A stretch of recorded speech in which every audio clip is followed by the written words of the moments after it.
Ayyuu Saayidoo akeekkachiisatti kennaa jirti ka yoo dhugumaa ijoolleen kun kee ta'an akkasuma immoo niitiin kun kee taate anaaf Sumayyaadhaaf يلا كايزين بيسانيس بربادي باسا جرا ها جوارتا كانين ولين ديم اكاسي اكلال بخير اقول لك برضو اكلال غدجي تو دي يا جلدي ما دمو ايرا برتا لغا تي بي بر ديمي بكا نتيم كما هي ديم تاك هاتي مخون ديم أنا أكين إشين أيون غراكو تتجرتي بقى ما بودم بوتشو جدي أكا نايلا ألف مالي أنا أكني ديم بربادو دي يلا خون ديم مال قوم ديمو أنا خون ديم دمو دبرتو تارجتي تاكتي ببري دن دبرتو ني سوچن ديم دوب مال قول ني دبرتو مال إني أما تشينا دبرتو تاتا أو كان ديمي دبا فتو لا نا يجو لا أرى يو خون ديم مرنا تريسي هاي دبرتين ببريدي سمال قول ني مال جارتي ففا دبلتي أدفو وي تديم تفوراني يلا نديم خي ديمو كوتو يا سناي يا مراد أسو ديمي غافتي لا سلا إيسا كتاو فاوسو غافتي عشان درسا كوتو يلا نديم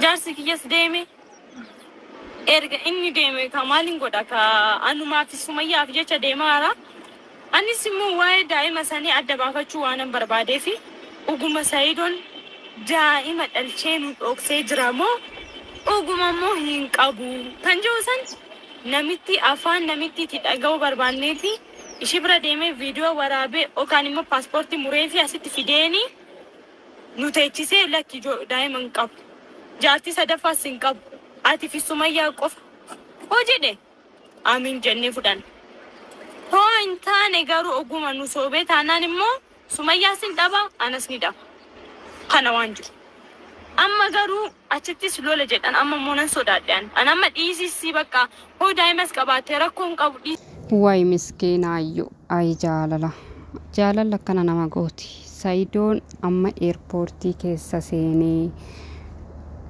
dubartoota waliin taa'a dubartoota waliin babbareedduu kana waliin deemaa waan ta'eefi deemeni iddoo inni taa'u eessa akka inni taa'u eenyu waliin akka inni taa'u deemee cheeggoodha na seessisuu ilaataa jettee yaasuu gaafachaa jirti ka miskiina dhugaa rabbi ayyoon tun jaalala takkana godha akkoo wanna biraa seetanii jaalala jechuudha kan hundayyuu akka hinaaftu kan itti taasisee jaalala malee jibba Saayidootiif qabduu miti akkasuma immoo Saayidoo adaraa gaafa dhuftu warqii mormaa kan harkaa kan gurraa akkasuma immoo akka leezarii jaakeettiitti kan hojjetame rim gooldiin beektu hundi keessaniyyuu haala saniin kan hojjetame caammaa hunda saanaa fidiitii koottuu iPhone is yoo barbaadde iPhone makiinaa yoo barbaadde makiinaa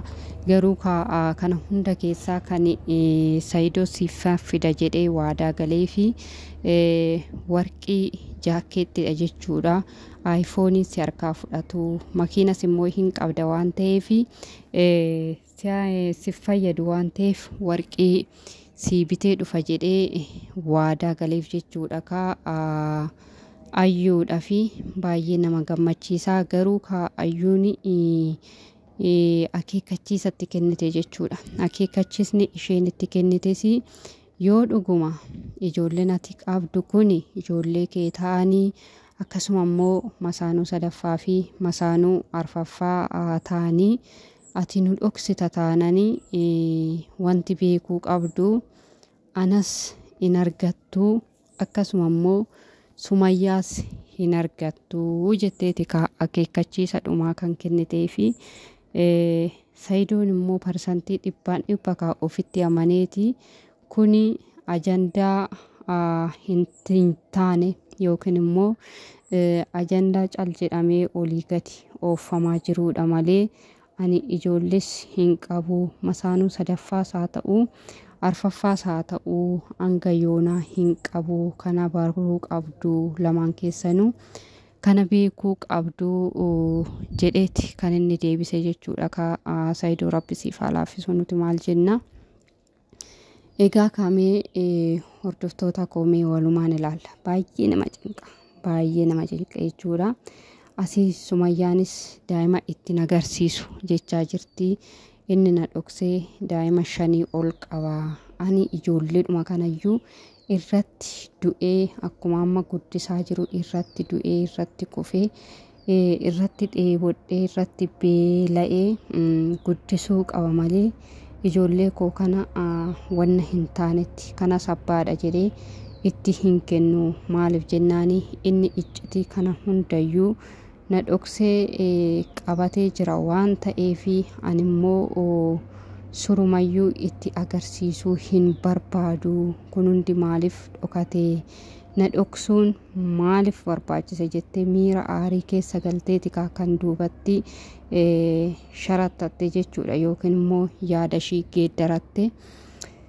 Egaa Sumayyaa qofa osoo hin taane Ayyuunis kinoo akeekkachiisa akkana jedhu itti laatte jechuudha.